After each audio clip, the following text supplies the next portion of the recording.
Je m'appelle June Ashford. J'ai 29 ans.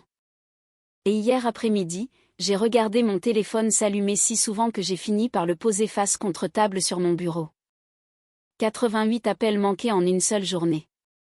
88 occasions pour quelqu'un de dire « Nous sommes désolés, June. Nous avions tort. Nous aurions dû venir te chercher. » Mais aucun message vocal ne disait cela. Chaque message semblait différent, mais au fond, ils voulaient tous dire la même chose. Nous avons besoin de toi maintenant. Il y a 5 ans, j'ai été chassé de ma maison à Cedar Falls, au Kentucky, avec pour seul bagage un sac à dos, un écran de téléphone fissuré, et exactement $100 pliés dans ma paume, comme une preuve de pitié. Après cela, ils ont complètement disparu de ma vie. Pas de SMS d'anniversaire, pas d'invitation pour Thanksgiving, pas un appel pour savoir comment j'allais quand j'étais malade, rien. Pour les gens de ma ville natale, je suis devenue la fille qui a surréagi, la fille qui s'est enfuie, la fille qu'il valait mieux ne pas mentionner. Puis la semaine dernière, quelqu'un a trouvé mon nom en ligne, lié à une décision de subvention qui pourrait sauver tout ce sur quoi ils avaient bâti leur image. Soudainement, je n'étais plus instable. Je n'étais plus ingrate. J'étais de nouveau de la famille. Avant de vous raconter pourquoi ces appels ont commencé, et ce que j'ai découvert caché derrière leur panique, dites-moi d'où vous écoutez ce soir, et quel temps il fait dehors, par votre fenêtre. Est-ce une atmosphère paisible, lourde, ou avez-vous l'impression qu'une tempête approche? Parce que la nuit où ma tempête a commencé, je n'avais aucune idée que $100 serait la dernière chose qu'ils me donneraient sans jamais rien demander en retour. Cedar Falls, au Kentucky, était le genre de ville où les gens vous souriaient à l'épicerie, et colportaient vos affaires avant même que vous ne soyez de retour à votre voiture. J'ai grandi là-bas, dans une maison jaune au bout de Sycamore Lane, avec des volets blancs, une balancelle sur le porche, et une famille qui paraissait chaleureuse vue du trottoir. À l'intérieur de cette maison, la chaleur était quelque chose que l'on devait mériter. Mon père, Grant Ashford, travaillait dans une caisse de crédit locale et se comportait comme un homme en qui tout le monde devrait avoir confiance. Ma mère, Denise Ashford, était conseillère d'orientation au lycée, et savait exactement comment paraître douce tout en rabaissant quelqu'un. Ma sœur cadette, Kelsey Ashford, était celle qu'ils applaudissaient. Elle pouvait rater un cours, quitter un travail, plafonner une carte de crédit, et être quand même qualifiée d'ambitieuse. Je pouvais travailler 60 heures par semaine, payer mes propres factures, et on me qualifiait quand même de difficile. La nuit où tout a volé en éclats, c'était en juillet 2021, lors d'un dîner dans le jardin que ma mère avait organisé pour célébrer l'obtention par Kelsey de sa licence d'agent immobilier. Il y avait des guirlandes lumineuses, des assiettes en carton, des travers de porc au barbecue, de la salade de pommes de terre, et des proches qui riaient comme si nous étions une de ces familles de publicité estivale. J'avais 24 ans, je travaillais le matin dans un cabinet dentaire, et la nuit, je remplissais les rayons d'une pharmacie. J'économisais pour des cours en ligne en administration d'organismes à but non lucratif, parce que je voulais une vie qui ait une structure et un sens. Personne ne m'a posé de questions à ce sujet. Ma mère a levé un gobelet en plastique de thé glacé et a dit à Kelsey, la courageuse de cette famille, la fille qui sait voir grand. Tout le monde a applaudi. J'ai applaudi aussi, car j'avais appris très tôt que si je n'applaudissais pas pour Kelsey, je devenais le problème. Après le dîner, alors que les gens étaient encore dehors, je suis allée dans la cuisine pour aider à nettoyer. Mon père avait laissé un dossier sur le comptoir. Je n'y aurais pas touché si je n'avais pas vu mon propre nom imprimé en haut. June Ashford, prêt personnel à tempérament. Solde dû, $9,800. Mes mains sont devenues froides avant même que mon cerveau ne comprenne ce que je lisais. Le prêt avait été ouvert presque 1 an plus tôt. Les paiements étaient en retard. Ma cote de crédit, que je protégeais comme une petite maison de verre, avait été brisée à mon insu. Je suis sortie en tenant le dossier. Papa, j'ai dit, pourquoi y a-t-il un prêt à mon nom? Les rires se sont tus, une personne à la fois. Grant a regardé le dossier, puis moi, et son visage n'a montré aucune surprise. C'était la première réponse. Denise s'est levée lentement et a dit, June. Pas ce soir. J'ai répondu, alors quand? Kelsey a regardé son téléphone et a levé les yeux au ciel. C'était pour les frais de démarrage, a-t-elle dit. Tu savais que j'avais besoin d'aide pour mettre en scène les maisons. Je l'ai dévisagé. Je n'ai jamais signé ça. Mon père a baissé la voix, comme il le faisait quand il voulait que tout le monde pense qu'il était raisonnable. Tu fais paraître ça pire que ce n'est. Nous avons géré ça en famille. J'ai dit, vous avez utilisé mon nom. Kelsey a ri dans sa barbe. Ce n'est pas comme si ton crédit servait à quelque chose d'important. Cette phrase m'a frappé plus fort qu'une gifle. Elle m'a dit exactement ce que je valais pour eux. Pas une fille, ni une sœur, mais une signature vierge, une identité de rechange. Ma mère a contourné la table, les larmes déjà aux yeux, parfaitement synchronisées, parfaitement publiques. Voilà ce que je subis, a-t-elle dit à tout le monde. Elle prend un document hors de son contexte et nous attaque. J'ai regardé mes tantes, mes cousins, mes voisins. Personne n'a demandé à voir le dossier. Personne n'a demandé si j'avais signé quoi que ce soit. Mon père me l'a arraché des mains et a dit, tu mets ta mère dans l'embarras. J'ai dit, vous avez commis une fraude. Ce fut la première fois que le masque se fissura. Denise a cessé de pleurer. Grant s'est approché. Kelsey a repoussé sa chaise et a dit, oh mon Dieu, June, tu gâches toujours tout. Ma mère a pointé la maison du doigt. Fais tes valises. J'ai cru avoir mal entendu. Quoi? Elle l'a répété, plus bas cette fois, ce qui rendait la chose pire. Fais tes valises. Si tu penses que nous sommes des gens si terribles, cesse de vivre sous notre toit. Je suis montée à l'étage en tremblant si fort que je pouvais à peine fermer la fermeture éclair de mon sac à dos. J'ai pris 2 jeans, 3 chemises, mes chaussures de travail, mon certificat de naissance, et une petite enveloppe d'argent liquide de ma commode. Quand je suis redescendue, mon père se tenait près de la porte d'entrée. Ma mère m'a tendu un billet de $100 plié en 2. Elle l'a pressé dans ma paume comme si elle faisait la charité à une étrangère. Tiens, a-t-elle dit, puisque tu veux tant ton indépendance. J'ai regardé par-dessus son épaule vers Kelsey, qui se tenait dans le couloir, les bras croisés, me regardant comme si elle avait gagné quelque chose. J'ai attendu qu'une seule personne dise que c'était allé trop loin. Personne ne l'a fait. Grant a ouvert la porte. Ne reviens pas tant que tu n'auras pas appris ce que signifie la loyauté familiale. Je suis sortie sur le porche avec un sac à dos et $100. Derrière moi, la porte s'est refermée avant même que j'aie atteint les marches. La lumière du porche s'est éteinte. C'est à ce moment-là que j'ai compris qu'ils n'avaient pas peur de me perdre. Ils avaient seulement peur que je cesse d'être utile. Je n'avais pas de plan en quittant Cedar Falls. Les gens aiment imaginer que quitter une mauvaise famille est un choix dramatique, comme dans un film, avec la musique qui monte et la liberté qui attend au bout de la route. Ce n'était pas comme ça. C'était les toilettes d'une station-service à 2 heures du matin, à compter des billets avec des doigts tremblants. C'était être assise sur un banc devant un arrêt de bus Greyhound, pendant que la batterie de mon téléphone mourait. C'était réaliser que je n'avais nulle part où aller, tout en sachant que je ne pouvais pas faire demi-tour. J'ai acheté le billet le moins cher qui m'emmenait assez loin pour que ma mère ne puisse pas venir en voiture et jouer la comédie de la tristesse devant des témoins. Denver n'était pas un rêve. C'était une destination que je pouvais me permettre, après avoir échangé l'une de mes cartes cadeaux de la pharmacie contre $20 en espèces auprès d'un collègue qui n'a pas posé de questions. Le trajet en bus a duré plus d'une journée. J'ai dormi par intermittence.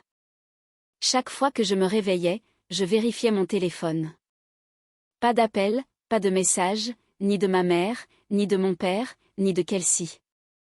Au moment où le bus est entré dans Denver sous un ciel bleu dur, il me restait $73, pas de travail, pas d'appartement, et un rapport de crédit souillé par un prêt que je n'avais jamais signé. Mes 3 premières nuits, je les ai passées dans un refuge pour femmes du centre-ville. Je gardais mon sac à dos enroulé autour de ma cheville pendant que je dormais, car il contenait tous les documents légaux que je possédais. Le 4e jour, j'ai essayé de louer une chambre à une femme près d'Aurora, mais elle a vérifié mon crédit et m'a regardé différemment après avoir vu les résultats. Mauvais historique de paiement, a-t-elle dit. Je voulais lui dire que ce mauvais historique n'était pas le mien, que mon père avait utilisé mon nom, que ma famille m'avait mise à la porte quand j'avais posé des questions. Mais la vérité sonnait comme une excuse, lorsqu'elle était dite à voix haute à une étrangère tenant un formulaire de demande. J'ai fini par louer la moitié d'un sous-sol à un homme plus âgé, qui se souciait plus de l'argent liquide que du crédit.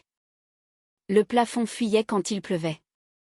La moquette sentait le carton mouillé. Le radiateur faisait un bruit d'animal piégé dans le mur. Je me disais que c'était temporaire. Je me le suis dit tous les soirs pendant 9 mois. J'ai trouvé du travail grâce à une agence d'intérim, à scanner des documents d'aide au logement pour une organisation à but non lucratif appelée Bright Pass Housing Initiative. C'était censé durer 3 semaines. J'étais payé juste assez pour acheter des provisions, un laissez-passer de bus, et un pantalon noir bon marché pour le travail. Chez Bright Pass, les gens arrivaient en tenant des dossiers, comme j'avais tenu le mien cette nuit-là à Cedar Falls, des avis d'expulsion, des lettres de refus, des avertissements de coupure de service public, des rapports de crédit pleins d'erreurs qu'ils ne savaient pas comment corriger. J'ai vite appris que la paperasse pouvait devenir une arme, quand la mauvaise personne la contrôlait. Mon travail était simple au début. Scanner des formulaires, étiqueter des fichiers, confirmer des adresses. Mais je vérifiais tout 2 fois, car je savais qu'un nom mal orthographié pouvait ruiner une vie. Linda Ortega, la directrice des opérations, m'a remarqué lors de ma 2e semaine. Elle s'est arrêtée derrière mon bureau alors que je corrigeais un lot de demandes mal étiquetées et a demandé « Qui vous a appris à lire des documents comme ça ?» J'ai failli rire. La peur, j'avais envie de dire. Au lieu de ça, j'ai répondu « Personne. Je sais juste reconnaître quand quelque chose ne va pas. » Elle m'a donné plus de travail. Après ça, j'ai commencé à appeler les propriétaires pour vérifier les historiques de location. Puis j'ai aidé les demandeurs à contester les erreurs. La nuit, je faisais des recherches sur l'usurpation d'identité, le gel de crédit, les agences de protection des consommateurs, et comment contester un prêt que je n'avais jamais autorisé. Il a fallu des mois pour déposer la première contestation, et presque 1 an pour que le compte soit marqué comme étant sous enquête. Pendant ce temps, ma famille écrivait sa propre version de ma vie à la maison. J'en entendais des bribes par des gens qui avaient encore mon numéro. Denise racontait à ses amis de l'église que j'étais partie parce que j'étais jalouse de Kelsey. Grant disait que j'étais confuse à propos de l'argent et que je reviendrais quand je me serais calmée. Kelsey publiait des citations en ligne sur le fait de couper les ponts avec les personnes toxiques qui ne peuvent pas célébrer votre succès. J'ai bloqué tous les comptes que j'ai pu trouver. Pourtant, leurs mots m'atteignaient comme de la fumée sous une porte. Le premier Noël, j'ai mangé de la soupe en conserve dans le sous-sol, et j'ai regardé les familles porter des cadeaux dans les maisons d'en face. J'ai pleuré si fort que j'en ai eu mal à la tête. Puis je me suis levée le lendemain matin et je suis allée travailler, parce que le loyer se fichait que j'ai le cœur brisé. Cette année-là m'a appris quelque chose que personne dans ma famille ne m'avait jamais appris. La survie n'est pas jolie. Elle n'est pas inspirante pendant qu'elle se produit. C'est faire la lessive dans un lavabo, sourire malgré l'épuisement, apprendre quelle épicerie brade le pain à la fermeture, et garder ses documents dans un dossier en plastique, parce qu'on a enfin compris que son nom nous appartient. Au cours de ma 2e année à Denver, j'ai cessé d'attendre des excuses qui, je le savais, ne viendraient jamais. Ce n'était pas encore la paix, mais c'en était le début. Bright Pass m'a offert un poste permanent d'assistante de programme après que Linda a découvert que j'avais discrètement créé une feuille de suivi qui attrapait les demandes en double avant qu'elles ne retardent un rapport de subvention au logement. Elle m'a convoqué dans son bureau, une pièce bondée de boîtes d'archives et de plantes à moitié mortes, et m'a demandé pourquoi j'avais créé ce tableur. Je lui ai dit que l'ancien système rendait trop facile la perte de personnes. Elle m'a étudié une seconde et a dit « Alors, aidez-moi à en construire un où elle ne se perde pas. » Cette phrase a changé ma vie. Pas du jour au lendemain. Rien de bon dans ma vie n'est jamais arrivé du jour au lendemain, mais elle a changé la direction. Je me suis inscrite à des cours en ligne en administration publique et en gestion d'organismes à but non lucratif. Je travaillais le jour, j'étudiais la nuit, et je dormais avec des manuels ouverts à côté de moi. Je n'allais pas à des fêtes. Je ne sortais avec personne. Je n'achetais rien que je ne pouvais justifier 2 fois. Ma voiture était une Honda Civic rouillée qui ne démarrait que si je tournais la clé doucement et le demandais gentiment. Mais chaque mois, je payais mon loyer à temps. Chaque mois, je payais ma facture de téléphone. Chaque mois, je voyais mon propre nom me revenir un peu plus. Linda a été la première femme plus âgée, dans ma vie, à me corriger sans m'humilier. Si je faisais une erreur, elle me montrait comment la réparer. Si je faisais quelque chose de bien, elle le disait sans en faire une comparaison. Je ne savais pas que les éloges pouvaient être aussi simples. Chez Bright Pass, je suis passée d'assistante de programme à coordinatrice de subvention, puis spécialiste de la conformité. J'ai appris comment l'argent public circulait, comment les petites villes demandaient des fonds pour le logement, comment les chiffres pouvaient dire la vérité ou la cacher. J'ai appris à lire les budgets comme certaines personnes lisent les visages. Un reçu manquant avait une tonalité. Un chiffre arrondi avait une odeur. Une signature placée trop parfaitement sur la ligne pouvait me nouer l'estomac avant même que je sache pourquoi. Quand Bright Pass a préparé un rapport régional pour une coalition du logement, j'ai repéré une incohérence budgétaire qui nous aurait coûté un contrat majeur. Linda est entrée dans la salle de conférence avec le dossier corrigé, m'a pointé du doigt et a dit à tout le monde, c'est June qui l'a trouvé. Pas notre équipe, pas le département. June. Je suis rentrée chez moi ce soir-là, je me suis assise par terre dans ma chambre en sous-sol, et j'ai pleuré parce que j'avais passé toute ma vie à être blâmée bruyamment et louée discrètement, si tant est qu'on me loue. Quelques mois plus tard, j'ai emménagé dans un petit studio avec un chauffage qui fonctionnait et une fenêtre donnant sur une ruelle. Pour moi, c'était un palais. À peu près à cette époque, j'ai rencontré May Collins lors d'un atelier sur la santé communautaire. Elle était infirmière aux urgences, avec un rire qui remplissait tous les couloirs où elle passait. Nous sommes devenus amis après qu'elle m'a vu manger des crackers de distributeur pour le dîner, et m'a traîné à un food truck de tacos à la place. Mais venait d'une famille qui croyait que l'amour signifiait le contrôle. Elle comprenait comment le silence pouvait être à la fois une blessure et un bouclier. Nous faisions des choses ordinaires ensemble, ce qui était exactement ce qui les rendait curatives.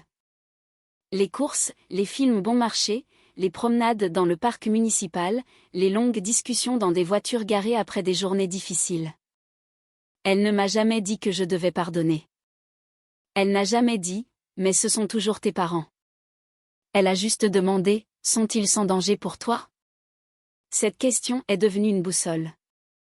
Au cours de la 4e année, mon crédit s'était en grande partie rétabli, bien que l'ancien prêt restât dans certaines parties de mon historique, comme une cicatrice sous du maquillage. J'ai obtenu mon diplôme de mon programme en ligne sans cérémonie, car je ne voulais pas m'asseoir dans une foule et chercher des gens qui ne viendraient jamais. Linda a quand même apporté des cupcakes au bureau. Mais m'a acheté un blazer d'occasion et a dit, pour quand tu deviendras quelqu'un d'intimidant. J'ai ri à ce moment-là. Je ne savais pas à quel point elle était proche de la vérité. L'année suivante, Bright Pass s'est développé dans des partenariats de logement multi-États, et Linda m'a recommandé pour le poste de directrice de la conformité des subventions. J'avais 29 ans quand j'ai signé le contrat. Directrice, mon propre bureau, ma propre équipe, mon propre nom sur des rapports destinés aux conseils municipaux, aux fondations et aux agences d'État. Je n'étais pas riche. Je comparais toujours les prix à l'épicerie. Je sursautais encore lorsque des numéros inconnus du Kentucky apparaissaient sur mon téléphone. Mais j'avais construit quelque chose que ma famille ne pouvait pas revendiquer. Une vie avec des reçus. Une vie avec des témoins. Une vie où personne ne pouvait utiliser mon nom sans ma permission. Les appels ont commencé parce que Kelsey cherchait de l'argent et m'a trouvé à la place. Je l'ai appris plus tard, mais l'ordre des événements était important pour moi. Elle n'a pas cherché mon nom parce que je lui manquais. Elle ne s'est pas réveillée un matin en pensant à la sœur qui avait disparu de toutes les photos de famille. Elle essayait de se sauver elle-même. Début 2026, Kelsey avait quitté l'immobilier après 2 mauvaises années, un partenariat raté, et une pile de dettes de cartes de crédit qu'elle avait cachées derrière des photos filtrées et des légendes motivantes. Elle voulait une maison en bordure de Cedar Falls, quelque chose avec une cuisine blanche et un Porsche qu'elle pourrait poster en ligne comme preuve qu'elle gagnait toujours. La banque voulait un co-signataire. Elle avait besoin de quelqu'un avec un revenu stable et un crédit suffisamment propre. Au même moment, Cedar Falls postulait pour une subvention de logement communautaire par le biais d'une initiative régionale liée à Bright Pass. Denise faisait partie du comité local, car elle aimait toute position qui lui permettait de se tenir à un podium et d'être remerciée. Grant avait aidé à préparer certains des documents financiers, car les chiffres lui donnaient le sentiment d'être importants. Un après-midi, alors que Kelsey cherchait des contacts pour les subventions au logement, elle a trouvé mon profil sur le site web de Bright Pass. June Ashford, directrice de la conformité des subventions. Il y avait une photo de moi dans un blazer bleu marine, debout à côté de Linda lors d'une conférence sur l'accès au logement. Sous mon nom se trouvaient des mots que ma famille aurait détestés si je les avais prononcés moi-même: surveillance éthique, responsabilité communautaire, examen des subventions fédérales. Kelsey a cliqué sur mon LinkedIn. Puis sur un article économique de Denver. Puis sur l'enregistrement d'une table ronde où je parlais de la protection des demandeurs vulnérables contre les abus financiers. J'aurais aimé voir son visage quand elle a réalisé que la sœur qu'elle qualifiait de dramatique examinait maintenant le genre de paperasse dont sa famille dépendait. Le premier appel est arrivé à 15h42, alors que je terminais une réunion. Indicatif régional du Kentucky. Je l'ai fixé jusqu'à ce qu'il s'arrête. Puis il a sonné encore et encore. À 17h, il y avait 17 appels manqués. À 19h49.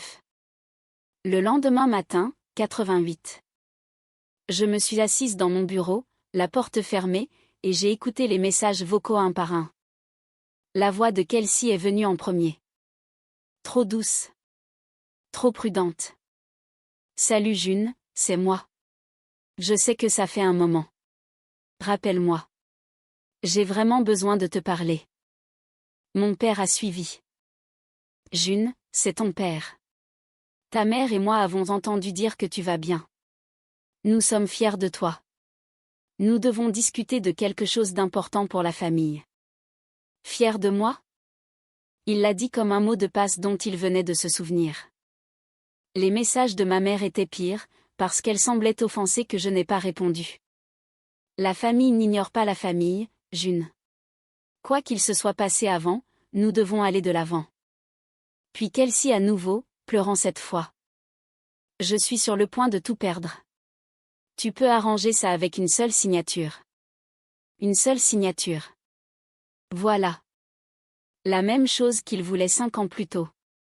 Mon nom, ma signature, mon silence. Aucun d'eux n'a demandé où j'avais dormi après qu'ils aient éteint la lumière du Porsche. Aucun d'eux n'a demandé comment j'avais survécu à mon premier hiver à Denver. Personne n'a prononcé le mot « désolé ». Ce soir-là, un email de Denise est arrivé sur mon compte professionnel. Elle écrivait comme si elle était encore la mère d'une enfant à qui elle pouvait donner des ordres. Elle disait que Cedar Falls méritait cette subvention. Elle disait que les gens comptaient sur elle. Elle disait que je ne devrais pas laisser l'amertume personnelle interférer avec les besoins de la communauté. 10 minutes plus tard, Kelsey a envoyé un message me demandant de co-signer sa demande de prêt hypothécaire, parce que les sœurs devraient s'entraider. J'ai lu cette phrase 3 fois. Puis j'ai ouvert le dossier de subvention de Cedar Falls. Au début, je me suis dit de rester calme, de suivre la procédure, d'être plus intègre qu'il ne l'avait jamais été. J'ai vérifié les registres des heures de bénévolat. Trop rond. J'ai vérifié les devis des fournisseurs. 3 provenaient d'entreprises liées aux amis de Grant. J'ai vérifié une certification financière qui portait le style de langage de mon père. Puis j'ai vu une lettre de soutien communautaire en pièces jointes, affirmant que Denise avait maintenu un foyer familial stable pendant des décennies et comprenait les besoins des jeunes adultes déplacés. J'ai failli rire. Au lieu de ça, j'ai fait des captures d'écran de chaque appel, chaque message, chaque email. Non pas parce que je voulais les détruire, mais parce que les preuves m'avaient sauvé auparavant. Et j'avais appris à ne jamais entrer dans une pièce avec des gens comme ma famille en n'ayant que la vérité dans ma bouche. Le lendemain matin, j'ai transmis le dossier à Linda et j'ai révélé le conflit. J'ai écrit, j'ai un lien personnel avec ce comité de candidature. Je me récuse de toute décision et je recommande un audit indépendant avant que les fonds ne soient considérés. Linda m'a appelé 5 minutes plus tard. Sa voix était calme. Êtes-vous en sécurité? J'ai regardé les 88 appels manqués et j'ai dit, maintenant, je le suis. L'audience publique à Cedar Falls était prévue pour le 2e vendredi d'avril. Je ne voulais pas y retourner. Les gens pensent que la clôture d'un chapitre vous attire vers l'endroit qui vous a fait du mal, mais parfois, on n'a plus l'impression d'être traîné par une corde nouée autour des côtes. Linda m'a dit que je n'étais pas obligée d'y assister. L'équipe d'audit pouvait présenter les conclusions sans moi. Mais a dit la même chose d'une manière différente. Tu ne leur dois pas ton visage. Elle avait raison. Je ne leur devais pas mon visage, ni ma voix, ni même ma colère. Mais Cedar Falls avait passé 5 ans à entendre une seule version de moi. Et pour une fois, je voulais que la vérité se tienne dans la même pièce que le mensonge. J'ai pris un vol pour Louisville et j'ai conduit une voiture de location à travers des kilomètres de collines verdoyantes et de routes à 2 voies qui semblaient plus douces que mes souvenirs. Cedar Falls n'avait pas beaucoup changé. La pharmacie, où je remplissais les rayons, avait toujours la même enseigne délavée. Le restaurant annonçait toujours le pain de viande du jeudi. Le lycée avait toujours des bannières accrochées à la clôture. Mes mains se sont crispées sur le volant en passant devant Sycamore Lane, mais je n'ai pas tourné. L'audience se tenait dans la salle communautaire du comté, un bâtiment en briques avec des chaises pliantes, un drapeau près de la scène, et du café qui brûlait dans une urne argentée au fond. Denise était près de l'avant, portant une veste crème et un sourire conçu pour la sympathie publique. Grant se tenait à côté d'elle, les bras croisés, saluant de la tête des hommes de la caisse de crédit. Kelsey était assise 2 rangs derrière eux, faisant défiler son téléphone, habillée comme si elle s'attendait à des caméras. Aucun d'eux ne m'a vue au début. Je me suis inscrite à la table d'accueil en tant que June Ashford, Bright Pass Housing Initiative, intervenante invitée en conformité. Quand Denise s'est finalement retournée et m'a reconnue, son sourire s'est figé si soudainement que cela semblait douloureux. Grant est devenu livide. Kelsey s'est redressée. Pendant une seconde, j'ai vu la fille qui m'avait regardé partir depuis le couloir. Puis elle a semblé en colère, car la culpabilité n'était pas un langage qu'elle parlait longtemps. Le modérateur du comté a présenté l'audience comme un examen de la proposition de renouvellement du logement de Cedar Falls. Il a remercié le comité local pour son travail. Denise a levé le menton, prête à être louée. Puis le modérateur m'a présenté. Nous sommes également rejoints par June Ashford, une directrice de la conformité spécialisée dans l'administration éthique des subventions et la protection des demandeurs. La salle a applaudi poliment. Je me suis approchée du podium. Mes genoux semblaient faibles, mais ma voix ne l'était pas.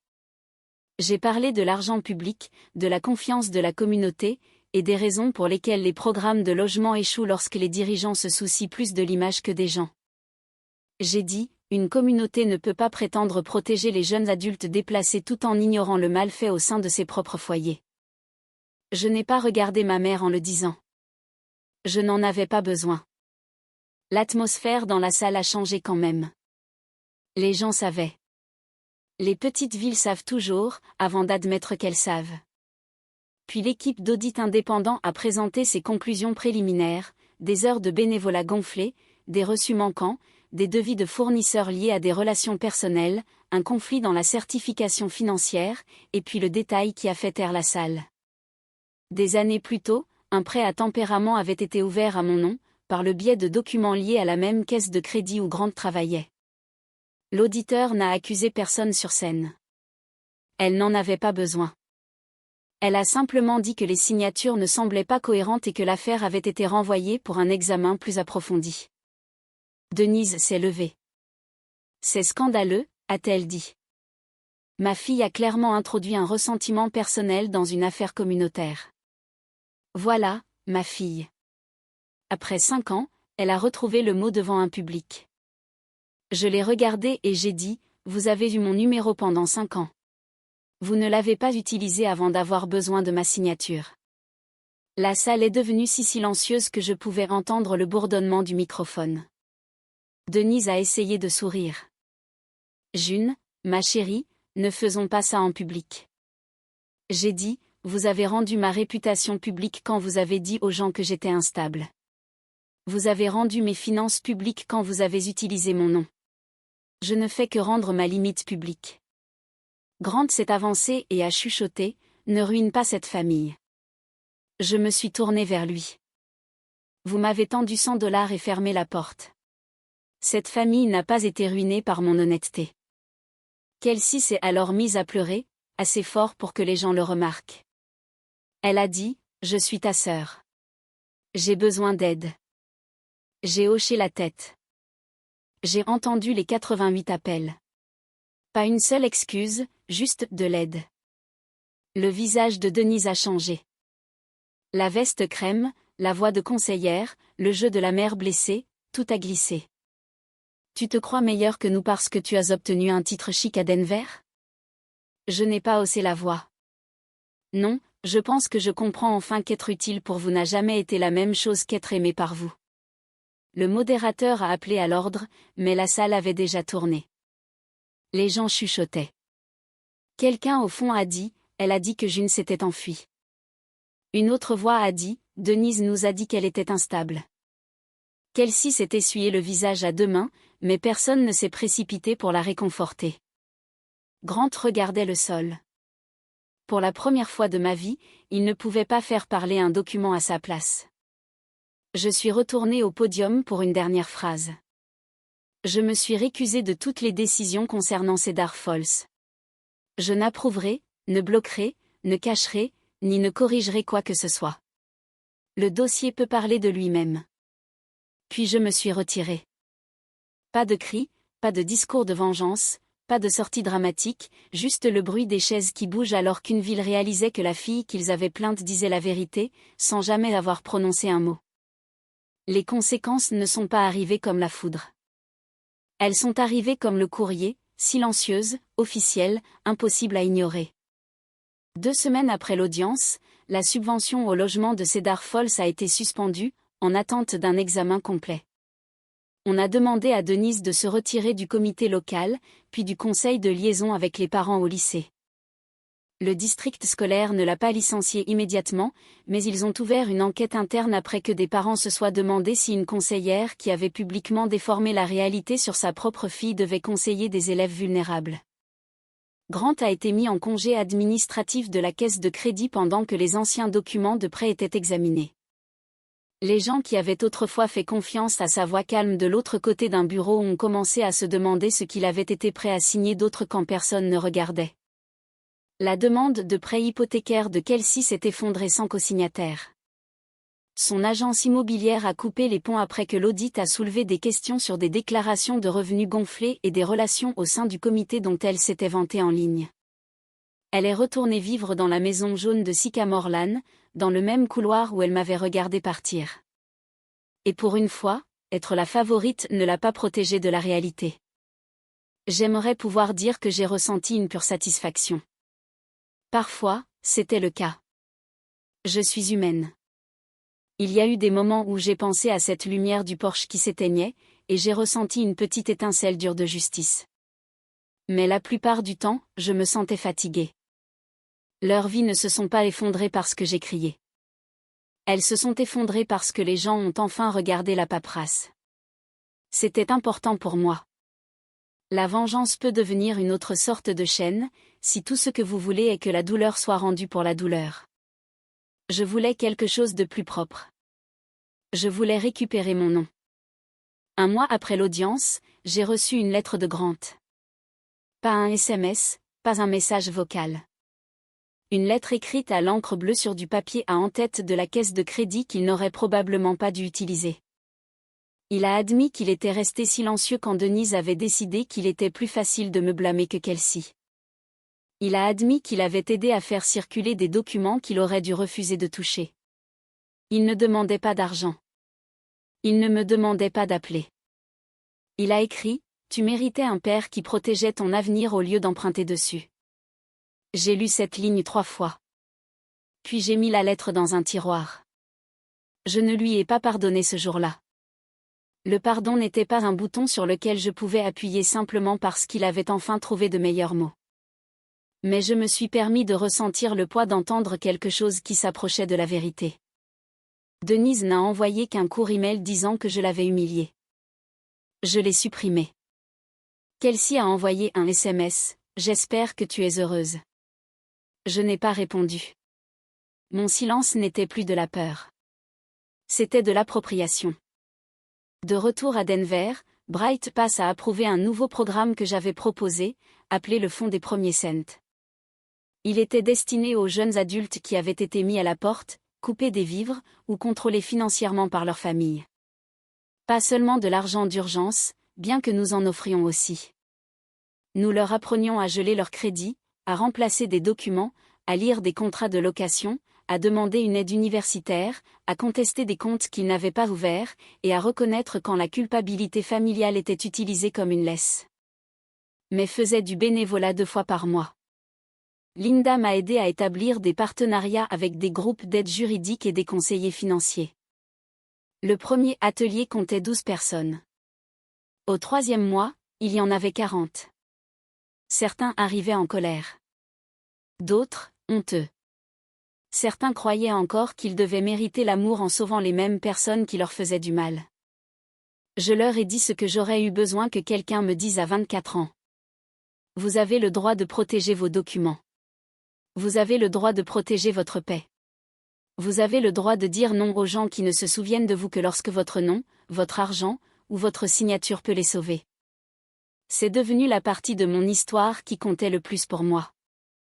Pas l'audience, pas le regard sur le visage de Denise, pas les ragots de la ville. Mais transformer $100 d'abandon en une porte que quelqu'un d'autre pourrait franchir. 3 mois plus tard, j'ai organisé un dîner du dimanche dans mon appartement. Mais a apporté du pain de maïs qui s'est effrité quand elle l'a coupé. Linda a apporté une salade que personne n'a touchée jusqu'à ce qu'elle nous fusille tous du regard. 2 collègues se disputaient pour savoir si le barbecue du Colorado comptait comme du vrai barbecue. Les assiettes n'étaient pas assorties. La table était trop petite. Quelqu'un a renversé du thé sur mon tapis. Et pourtant, j'ai regardé autour de moi et je me suis sentie plus en sécurité que je ne l'avais jamais été dans cette grande maison jaune du Kentucky. Ma famille m'avait appelé 88 fois quand ils avaient besoin de moi. Les gens à ma table sont venus quand je n'avais rien à offrir, sauf moi-même. C'est ça, la différence. Je ne sais pas ce qui se passera ensuite avec Grant. Peut-être qu'un jour, il y aura une conversation. Peut-être pas. Denise croit toujours qu'être exposée, c'est la même chose qu'être attaquée.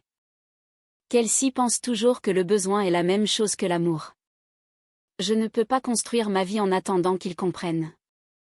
Ce que je sais, c'est ceci, vous n'êtes pas cruel de refuser d'être utilisé. Vous n'êtes pas égoïste de demander aux gens de prendre leurs responsabilités avant de demander à être sauvés. Et vous n'êtes pas brisé parce que vous avez dû quitter les gens qui étaient censés vous protéger. Parfois, la famille est réelle. Parfois, la famille est un mot que les gens utilisent quand ils veulent un accès sans responsabilité. Le jour où j'ai quitté Cedar Falls, ils m'ont donné $100 et ont pensé que c'était la fin de mon histoire. Ils avaient tort. C'était le prix de ma liberté. Étage 5 ans plus tard, quand mon téléphone a affiché 88 appels manqués, j'ai enfin compris quelque chose que j'aimerais que chaque personne qui écoute puisse croire. La paix n'est pas ce qu'il vous donne quand il change. La paix est ce que vous construisez quand vous cessez de remettre votre vie entre les mains de personnes qui sont toujours incapables de dire « Je suis désolé ». Merci d'être resté avec cette histoire émouvante jusqu'au dernier moment. Cette vidéo est une œuvre de fiction, créée uniquement à des fins de réflexion narrative et de divertissement. Cette histoire vous rappelle que les personnes qui ne vous apprécient qu'après avoir perdu l'accès à vous, sont souvent les mêmes qui, dès le départ, ne méritaient jamais un accès illimité à votre esprit.